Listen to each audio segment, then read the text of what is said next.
ما ينفعش نقضي العيد من غير ما نعمل احلى تسالي للعيد. هنعمل مع بعض بقى الترمس والحمص وكمان الحلبة، هنعملها باسهل طريقة وازاي تطلعيها زي اللي بنجيبها من على عربيات الترمس بالظبط.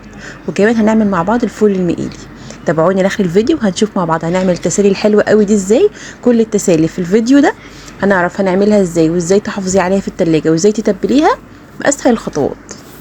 في البدايه كده نسمي الله ويلا نعمل مع بعض الحلبه منبته. معايا كوبايه من الحلبه او نص كوبايه على حسب الكميه اللي انت عايزاها. انا معايا هنا نص كوبايه من الحلبه، فضيتها في طبق كده ونقيتها كويس قوي، شلت اي حصوات منها وغسلتها كويس قوي تحت الحنفيه، وبعدين جبت مصفاه على طبق وفيها شاشه بيضه كده، قماشه قطن، اي حاجه تكون خفيفه، قماشه قطن خفيفه، وفضيت فيها الحلبه كده بعد ما اتغسلت.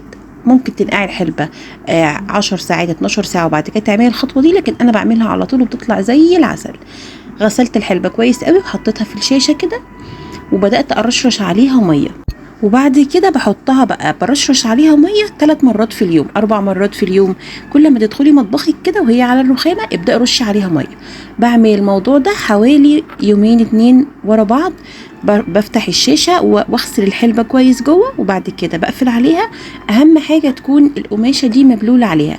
ده تاني يوم الحلبه بدأت تزرع كده وتطلع الزرع الابيض ده، هي كده بدأت في مرحله التنبيت. بفضل حاطه عليها الشاشه البيضه دي، وبفضل كل يوم انا بغسلها كويس قوي تحت الحنفيه وهي جوه الشاشه كده علشان ما تعفنش من تحت. وكمان بغطي عليها الشاشه وابدا ارش عليها ميه. بصوا بقى هنا بعد 4 ايام بالظبط بقت تحفه ما شاء الله، بقت طويله وريحتها حلوه. انا ما بحبش الحلبه اللي بتتشرب كده، بس دي طعمها خطير قوي.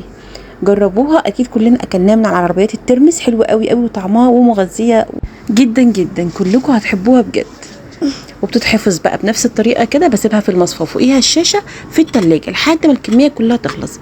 ببدا اطلع كميه في طبق على حسب الضيوف او على حسب ما انت هتقدميها، والباقي في نفس الصينيه وعليها الشاشه البيضاء. وما ننساش نرشرش عليها ميه كده 3 ل4 مرات كل يوم علشان تبدا تفضل منبته وكمان ما تعفنش وما تنشفش. نيجي بقى للفول المقلي وده اللي كلنا بنعشقه. معايا هنا حوالي كوبايتين من الفول، غسلتهم كويس قوي ونقعتهم حوالي ليله كامله، يعني من بالليل للصبح من 8 ل 10 ساعات. وبعد كده حطيت عليهم شاشه بيضه زي بتاعه الحلبه بالظبط. حوالي يومين بدا ينبت كده والفوله تطلع التنبيته منها، وكده بقت جاهزه معايا في صاجه الفرن كده. ممكن تحطي ورقه زبده او ممكن على الصاجه على طول لو الصاجه نضيفه، وتدخليها الفرن. بيقعد حوالي نص ساعه ونقلب فيها كده من وقت للتاني لحد ما اللون ما ياخد اللون الاحمر معايا. نيجي بقى هنا للتتبيله الحلوه قوي اللي هنحط فيها الفول اول ما يطلع من الفرن. معايا حوالي نص بوله من الميه، حطيت عليها معلقه كبيره من الملح، معلقه كبيره من الكمون، نص معلقه من البابريكا، ونص معلقه من الشطه لو بتحبوا الحاجه سبايسي، وعصير ليمونه كبير كده. ونطلع بقى الفول من الفرن. بصوا بقى اخد اللون الاحمر ده من فوق ومن تحت. طبعا انا كل حوالي 5 دقايق بفتح اديله تقليبه كده عشان ياخد اللون من فوق ومن تحت. الفرن مشغلاه عالي جدا على اعلى درجه حوالي نص ساعه، وبحط الصاجه من تحت علشان تبقى قريبه من الفرن من تحت. طلعته بقى وهو سخن، نزلته في قلب المحلول بتاعه كده، وبسيبه حوالي 5 أو 6 ساعات يتشرب كده من التتبيله الحلوه دي. التتبيله فيها الملح والكمون كده بقى جاهز معايا. وكمان كمل سواه في قلب التتبيله. بقدمه بقى وقت التقديم بطلعه من المحلول ده وبرش عليه عصره ليمونه كده مع شويه كمون مع شويه ملح، وبألف هنا. هيعجبك جدا جدا، ولو كنتيش عملتيه قبل كده وما تعرفوش طعمه جربيه، حلو جدا جدا جدا. نيجي بقى للترمس والحمص، دول اسهل حاجه في فيديو النهارده. نقعت الترمس والحمص، طبعا كل واحد فيهم في طبق لوحده، نقعتهم ليله كامله. بعد كده حطيت ميه على النار وحطيت الترمس والحمص. الترمس اخد معايا حوالي ساعه والحمص حوالي نص ساعه، كل واحد بيتحط لوحده لان كل واحد له سوا مختلف. بعد ما خلصوا واستووا معايا اجي بقى اعمل لهم التتبيله الجميله اللي هيتحطوا فيها. حطيت ميه فيها معلقه كبيره من الملح، معلقه كبيره من الكمون، وعصير ليمونه كبيره كده.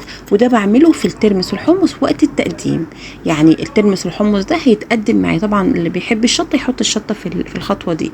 وباخد من التتبيله دي بقى الترمس والحمص واقدمه على طول للضيوف. انما لو هحطه في التلاجة فبحط الترمس او الحمص، انا بحطهم مع بعض طالما استووا، بحطهم مع بعض في علبة واحدة وعليهم ملح، يعني بملح المية بتاعتهم ملح فقط، واحطهم في التلاجة وابدأ اعمل المحلول ده، واحط فيه الكمية بس على قد ما انا هتتقدم او هتتاكل، والباقي في المحلول الملح في التلاجة. بصوا بقى بعد التقديم ورشيت عليها شوية كمون برضو، شوية شطة وعصير ليمونة، وبألف هنا. ما تنسوش بقى اللايك والشير، والسلام عليكم.